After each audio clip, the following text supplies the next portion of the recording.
পাগলে বলছে, আমার আল্লাহ যদি খুশি হয়ে আমাকে জাহান্নাম দেয় আলহামদুলিল্লাহ।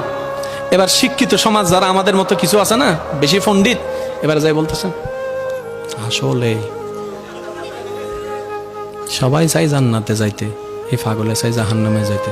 কত বড় গাদা! পাগলে মুস্কি হেসে বলে যায়, হ্যাঁ ঠিকই বলছেন, আপনাদের মতো সুস্থ আমি হতে চাই না, এই পাগলেই থাকতে চাই।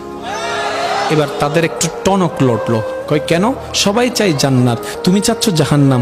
বলে যে ভাইয়ারা, আপনারা মনে হয় আমার কথাটা খেয়াল করেন নাই। আমি বলেছি আমার রব যদি খুশি হয়ে,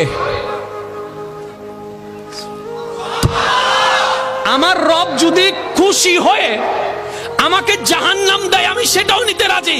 বলে যে এখনো বুঝলাম না। পাগল বলে জ্ঞান দিয়ে রবের বিষয় বোঝা যায় না, দিল দিয়ে বুঝতে হয়। আরে শুনো, রব যখন খুশি হয়ে যাবে জাহান্নামটা জান্নাত হয়ে যাবে। রব যখন